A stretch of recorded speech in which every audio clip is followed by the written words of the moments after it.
এর উপর। প্রথম প্রশ্ন সেটা হলো, যদি আল্লাহ সবার ভাগ্য ঠিক করে দেন, তারপর আমি যদি কোনো পাপ করি, এখন দোষ দেব কাকে? আমার ভাগ্যে যদি লেখা থাকে যে আমি খুন করব, তারপর একদিন খুন করে ফেললাম, তবে এই কাজটার জন্য তো আসলে আমি কখনোই দায়ী হব না, কারণ আল্লাহ আমার ভাগ্যে এগুলো লিখে রেখেছেন। সেই জন্য দায়ী হবেন আল্লাহ। তাহলে আমাকে কেন সেটার জন্য শাস্তি পেতে হবে? এখন আপনার এই প্রশ্নটার উত্তর যদি বলতে হয়, এটা বেশ কমন প্রশ্ন, অনেকেই করে থাকে, বিশেষ করে অমুসলিমরা, যে আল্লাহ সুবহানাহু ওয়া তাআলা ভাগ্য ঠিক করে দিয়েছেন, আর এটা বোঝা একটু কঠিন। আমি আপনাদের বোঝার জন্য উদাহরণ দিচ্ছি যে আল্লাহ সুবহানাহু ওয়া তাআলার আছে ইলমে গায়েব, অদৃশ্য জিনিস সম্পর্কে জ্ঞান, তিনি ভবিষ্যৎ জানেন। একটা উদাহরণ দিই, ধরেন একটা ক্লাসে একজন টিচার আছেন যিনি ছাত্রদের পড়ান। 1 বছর যাওয়ার পরে, পরীক্ষা শুরু হওয়ার আগে, টিচার অনুমান করলেন যে এই ছেলেটা পরীক্ষায় ফার্স্ট ক্লাস ফার্স্ট হবে, এই ছেলেটা সেকেন্ড ক্লাস পাবে, এই ছেলেটা পরীক্ষায় ফেল করবে। যখন পরীক্ষা হয়ে গেল, তারপর রেজাল্ট বের হলো, ছাত্র এ ফার্স্ট ক্লাস ফার্স্ট হলো, ছাত্র বি পেল সেকেন্ড ক্লাস, ছাত্র সি ফেল করল। এখন আমি আপনাদের প্রশ্ন করি যে যেহেতু টিচার আগে অনুমান করেছিলেন ছাত্র সি পরীক্ষায় ফেল করবে, এখন ছাত্র সি কি এটা বলতে পারবে যে টিচার অনুমান করেছিলেন বলেই আমি পরীক্ষায় ফেল করেছি? আমরাও জানি ব্যাপারটা এমন না।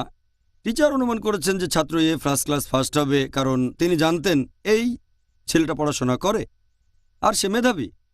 ছাত্র বি সে হলো অ্যাভারেজ, ছাত্র সি পড়াশোনা মন নেই, ঠিক মতো ক্লাসও করতো না, ঠিক মতো লেখাপড়া করতো না, হোমওয়ার্ক করতো না।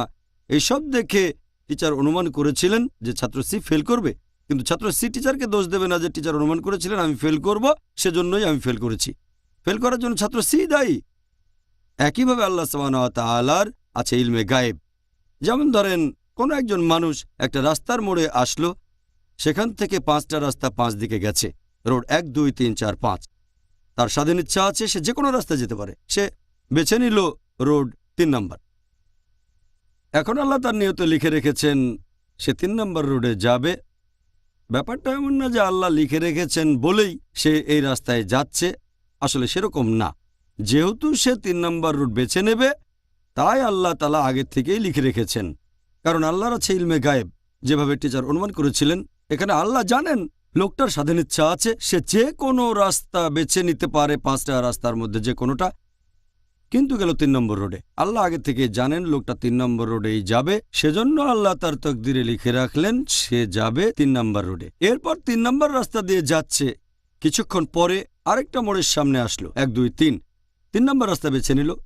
যেহেতু সে 3 নম্বর রাস্তা বেছে নেবে, আল্লাহ এটা আগে থেকে জানতেন, তারা আছে ইলমে গায়েব। আল্লাহ লিখলেন কিছুক্ষণ সময় পরে লোকটা আরেকটা মোড়ে আসবে, আর সে লোকটা আবার 3 নম্বর রাস্তাটা বেছে নেবে। ব্যাপারটা এমন না যে আল্লাহ তার তকদিরে লিখেছেন 3 নম্বর রাস্তায় যাবে, এজন্যই সে 3 নম্বর রাস্তায় যাচ্ছে।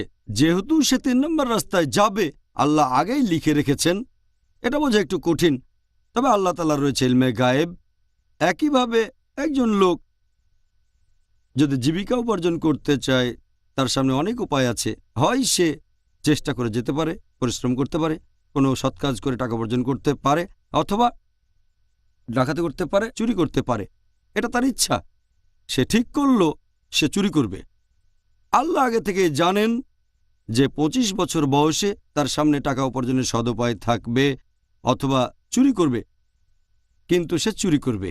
যেহেতু আল্লাহ আগে থেকে জানেন লোকটা চুরি করবে, সেজন্য তার তকদিরে লিখলেন সে চুরি করবে। ব্যাপারটা এমন না যে আল্লাহ লিখেছেন বলে লোকটা চুরি করছে, যেহেতু সে চুরি করবে তাই আল্লাহ আগে লিখেছেন। একইভাবে একটা লোক হয়তো খুন করলো, এটা তার ইচ্ছা, সে চাইলে খুন নাও করতে পারে, অথবা চাইলে খুন করতে পারে, এটা তার হাতে, আর সে খুন করলো। এখানে দোষটা কার? দোষ সেই মানুষটার। তাহলে আমরা বুঝতে পারছি যে আল্লাহর আছে ইলমে গায়েব। আর সেজন্যই উর্দুতে একটা কথা আছে, একটা শায়ের আল্লামা ইকবালের, বলা হয়েছে, खुदी को कर इतना बुलंद कि हर तकदीर के पहले खुदा अपने बंदे से खुद पूछे बताते रजा क्या है। যার মানে নিজেকে এতই মহান করে তোলো যে আল্লাহ তোমার নিয়ত লেখার আগে তোমাকে জিজ্ঞেস করবেন তোমার ইচ্ছাটা কি।